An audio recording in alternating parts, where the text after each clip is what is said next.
y'all, what's up? We back again. We gonna go ahead and start off with Chelle. Of course, after she got her hair done and she got that new outfit, she decided to go on out to the local bar to get a couple of drinks and meet some men.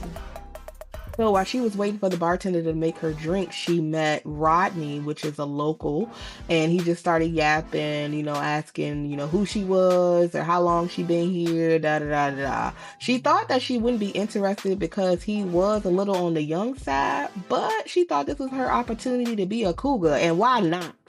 So after he bought her a few drinks and they chit-chatted a little bit, he asked if she wanted to dance. And of course she said yes because she was feeling a little tipsy, so why not? So they did go upstairs. I know y'all wondering who this woman is in the corner.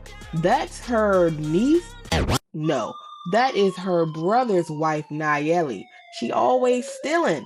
So I'm pretty sure that she nervous because somebody called the cops on her for stealing something in the club. But anywho, back to the people that we supposed to be talking about. Well, even though she won't really feeling his fit, she was feeling the things that he was talking about because she was ready to feel him. You feel me? So they definitely did exchange numbers. And Chelle thought that was gonna be the end of that, like maybe they was gonna text or whatever. But he asked, where she lived in the area. She told him, around about the place, but not exactly. And he was like, oh, well, I live in these apartments. And that's when she was like, oh, I live in those same apartments. So he was like, well, you want to catch a cab together? And she was like, I guess, why not? Chelle was trying to act all cool or whatever, but as soon as they hit that house, she jumped on that man, and it was what it was. She was not playing any games. She didn't care about his outfit. She didn't care about how young he was. All she wanted to do was do the do, and the do they did. So Chelle definitely sent him on about his way once they was done, because no spending the night, she won't having that, but she definitely did add him to the roster and let him know that it probably will happen again. Just stay tuned. Just stay ready. So we had to go check back in on Jaylah. She was entering her third trimester, and she asked her Auntie Chelle if she could go with her because Adikoa won't give her the energy and the excitement that she needed for her baby. Correction, their baby. I'm not letting him get off that easy.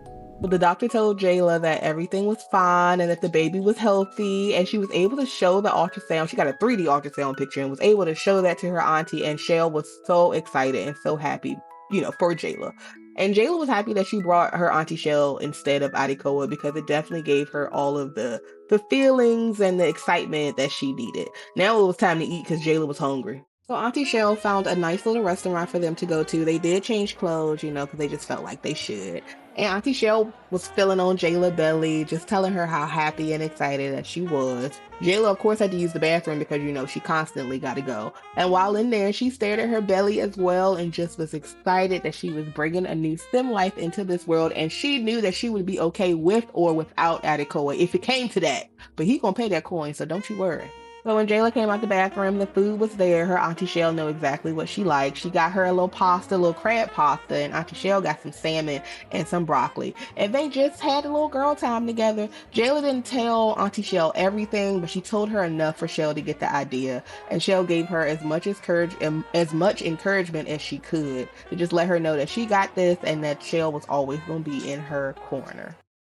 So Chelle went home and she decided that she just wanted to relax. My girl got a hot tub on her balcony, so she went out there, just let some steam off and, just to feel good. Then she decided that she wanted to do her hair, so she went ahead and put some bundles in there. She dyed them, and Chelle looked good as hell. As you can see, she had to flick it up, take some pictures, and then she was like, why should I keep my fine self in the house? I'm gonna go out. So she went to the local rolling skating rink, the rolling rink. Y'all know what I'm trying to say. And she skated. She took some pictures. She felt real cute, real young. And while there, she did meet a Sigga, okay? She saw his tattoos and fell in love and wanted to just know more about him, more about the tattoos. She liked his hair. She liked everything about him. So they was vibing. They actually did some karaoke together too, which was real cute. She can't sing for shit, but that don't matter. What she didn't know, though, that her sneaky link from the other night was there, and he was peeping everything. And when I tell you this man was livid, he was livid. But Chelle acted like she didn't really see him, and she was going to text him later, so it was what it was.